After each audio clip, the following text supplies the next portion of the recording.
परमेश्वर का वचन कहता है, परंतु तुम्हारे लिए जो मेरे नाम का भय मानते हो, धर्म का सूर्य उदय होगा और उसकी किरणों के द्वारा तुम चंगे हो जाओगे और तुम निकलकर पाले हुए बछड़ों के समान कूदोगे और फांदोगे। आमीन।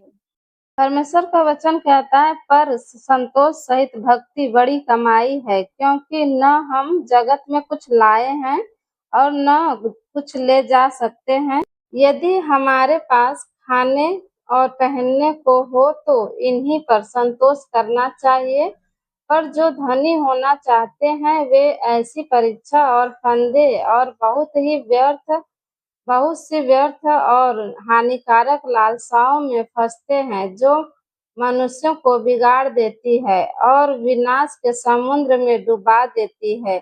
क्योंकि रुपये का लोभ सब प्रकार की बुराइयों की जड़ है, जिसे प्राप्त करने का प्रयत्न करते हुए बहुतों ने विश्वास से भटक कर अपने आप को नाना प्रकार के दुखों से छलनी बना लिया है।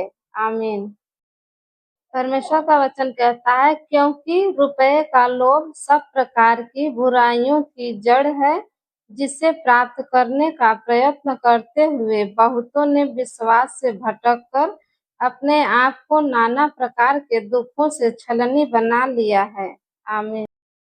धन्य है वह मनुष्य जो परीक्षा में स्थिर रहता है, क्योंकि वह खरा निकलकर जीवन का वह मुकुट पाएगा जिसकी प्रतिज्ञा प्रभु ने अपने प्रेम रखने वालों से की है। जब किसी की परीक्षा हो तो वह यह न कहे कि मेरी परीक्षा परमेश्वर की ओर से होती है, क्योंकि न तो बुरी बातों से परमेश्वर की परीक्षा हो सकती है और न वह किसी की परीक्षा आप करता है, परंतु प्रत्येक व्यक्ति अपनी ही अभिलाषा से खींचकर और फंसकर परीक्षा में पड़ता है। फिर अभिलाषा गर्भवती होकर पाप को जनती है और पाप जब बढ़ जाता है तो मृत्यु को उत्पन्न करता है। हे मेरे प्रिय भाइयों, धोखा न खाओ, क्योंकि हर एक अच्छा वरदान और हर एक उत्तम दान ऊपर ही से है और ज्योतियों के पिता की ओर से मिलता है, जिसमें न तो कोई परिवर्तन हो सकता है और न अदल बदल के कारण उस पर छाया पड़ती है। उसने अपनी ही इच्छा से हमें सत्य के वचन के द्वारा उत्पन्न किया है, ताकि हम उसकी सृष्टि की हुई वस्तुओं में से एक प्रकार के प्रथम फल हों। आमीन। हे मेरे प्रिय भाइयों, सुनो, क्या परमेश्वर ने इस जगत के कंगालों को नहीं चुना कि विश्वास में धनी और उस राज्य के अधिकारी हो जिसकी प्रतिज्ञा उसने उनसे की है जो उससे प्रेम रखते हैं। आमीन। परमेश्वर का वचन कहता है, पर यदि तुम में से किसी को बुद्धि की घटी हो तो परमेश्वर से मांगे, जो बिना उलाहना दिए सबको उदारता से देता है और उसको दी जाएगी। आमीन। 10 कुमारियों का दृष्टांत। स्वर्ग का राज्य उन 10 कुमारियों के समान होगा जो अपनी मसाले लेकर दूल्हे से भेंट करने को निकली। उनमें 5 मूर्ख और 5 समझदार थे।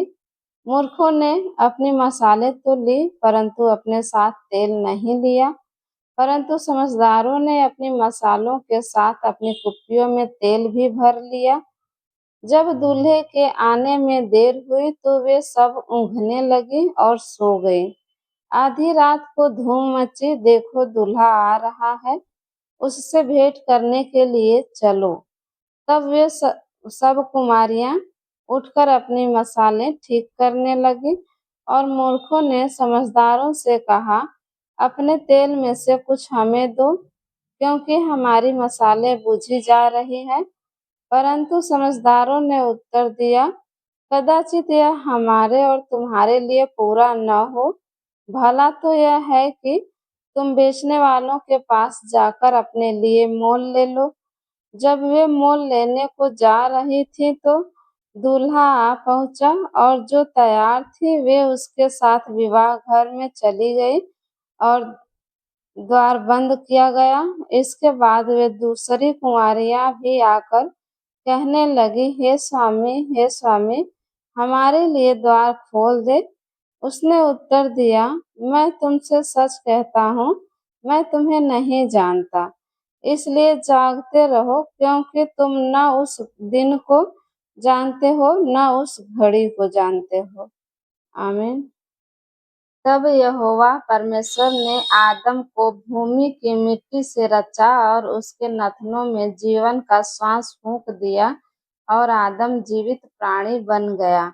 और यहोवा परमेश्वर ने पूर्व की ओर अदन में एक वाटिका लगाई और वहां आदम को, जिसे उसने रचा था, रख दिया।